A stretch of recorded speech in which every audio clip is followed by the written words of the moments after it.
tell you that climate change is complicated. And sure, there's a lot of complex science, but it's also kind of simple. You don't need to be a climate scientist to know that we have a problem, or that doing something about it is actually a good idea. So here's as much of the science as you really need to know. When we burn fossil fuels, we release heat-trapping gases into the atmosphere, and that warms up the Earth.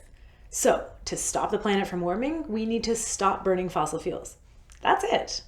Okay, we're going to dig a little bit deeper than that though. Let's start with those gases. You might have heard the term greenhouse gas before. Do you know why we call them that? In a greenhouse, the sun shines down through the glass, which traps heat inside the greenhouse. Our planet is a little like a greenhouse too. Gases in the atmosphere trap heat just like the panes of glass in a greenhouse. Another way to think about it is that these gases are like a blanket wrapped around the planet. This blanket is made up of a lot of different gases like carbon dioxide, methane, nitrous oxide, and others. But the most common greenhouse gas is carbon dioxide, and so sometimes we use the term carbon emissions or carbon pollution instead of greenhouse gases. Okay, so these greenhouse gases form a heat-trapping blanket around the Earth, and that's actually a good thing. Without these greenhouse gases in our atmosphere, it would be way too cold for animals or plants to survive here on Earth. Do you know what the temperature is in outer space? Minus 273 degrees Celsius. So it's not that greenhouse gases are bad, it's just we're releasing too much of them too quickly, and the normal cycles just can't keep up. We've been releasing more and more greenhouse gases into the atmosphere, and that's making this blanket get thicker and thicker. But where are all these gases coming from? Well, mostly it comes down to fossil fuels. About 85% of carbon emissions come from burning fossil fuels like coal, oil, and gas. Where do those fossil fuels come from? Well, think about the gasoline used to drive a car, or diesel to power a transport truck, or natural gas to heat your classroom or our homes, or even coal to produce electricity or make cement for construction. All of those are ways our society uses fossil fuels, and they all release carbon pollution, which makes this heat-trapping blanket get thicker and thicker. Since about the 1950s, we've drastically increased the amount of fossil fuels we burn. And it was around the same time that the average global temperature started increasing as well. In fact, that's one of the ways that we know that climate change is the result of burning fossil fuels. There's a very strong link between burning fossil fuels and the buildup of carbon pollution in the atmosphere and the increase in average global temperatures. And things really are heating up. The planet has already heated up by more than 1 degree, which doesn't sound like a lot, right? But in the history of the Earth, temperatures have never increased by 1 degree in the span of 100 years. Yeesh. So here's another way to think about it. Imagine the planet has a fever. It's kind of like what happens when humans get a fever. If we get a fever about 1 degree above normal, we feel kind of sick. If it gets to be 2 degrees above normal, we might even need to go to the hospital. And if we have a fever of 3 or 4 degrees, well, that's super dangerous. And it's kind of the same thing for the planet. So right now, the planet has a fever of about 1.2 degrees. That's warmer than over the last 10,000 years. And that's getting dangerously close to 1.5 degrees, which is a threshold we want to stay under to avoid the worst climate impacts.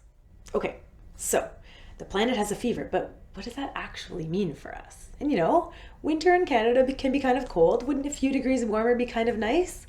Well, actually no. Canada is actually warming twice as fast as the global average, and in the far north, it's even faster. But that doesn't mean it's going to be like a year-long summer. No. What it does mean is a lot of weirder and wilder weather. We're already seeing more frequent and more extreme floods, droughts, fires, and storms. And what does this mean for us? Well, blown out roads, dried up farmland, and essential transportation corridors being cut off, which costs us billions in damage and lost economic opportunity. But it's not just the economic impacts. Climate change has big impacts on our health. In fact, the World Health Organization, which monitors all kinds of diseases and health risks around the world, they call climate change the single biggest health threat facing humanity. Here in Canada, people are suffering from asthma and other respiratory illnesses triggered by air pollution and smoke from wildfires. Heat waves are becoming deadlier. In the heat dome in BC in the summer of 2021, more than 600 people lost their lives. And there's growing awareness that climate chaos is taking a toll on our mental health as well. But here's the thing, climate change impacts don't affect everyone equally. Around the world, poor countries are feeling the impacts first and worst. And we see the same pattern repeated here in Canada. The most vulnerable communities bear the brunt of climate impacts, facing greater economic losses and greater health risks. You might wonder how that works. Like, doesn't everyone in the same area experience the same weather? Why are some communities more impacted than others? Well, climate change is what we call a threat multiplier. If you're already facing challenges, climate change can make things even worse. Here's an example. Lower income communities tend to have fewer trees than wealthier neighborhoods. And in a heat wave, trees make a big difference. They create shade, they cool the street, and you can actually measure the difference in temperature. Neighborhoods with fewer trees are measurably hotter. And not only that, but for people who don't have access to air conditioning or good ventilation, a heat wave becomes not just uncomfortable, but potentially life-threatening. So for people living with poverty or vulnerable seniors or unhoused people, the experience of a heat wave will be much more severe. And this is just one example. Overall, we know that climate change disproportionately affects racialized and low-income communities, both here in Canada and around the world. We often hear people talk about climate change as an environmental problem, but really it's a social and a political issue as well. Climate change affects people, and the people who contributed the least to the problem experience the worst impacts, like the fact that industrial sites that release toxic pollution are more likely to be located near low-income and predominantly racialized communities. In fact, 25% of the poorest neighborhoods in Canada's cities are within 1 kilometer of a polluting facility. That's an example of environmental racism. That's why when we talk about climate solutions, we can't just be thinking about reducing carbon emissions.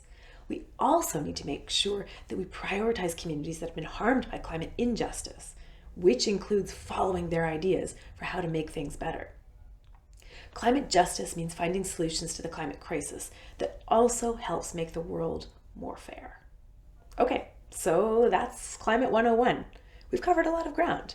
One way I like to remember it is with a sort of haiku from climate scientist Dr. Kim Nicholas.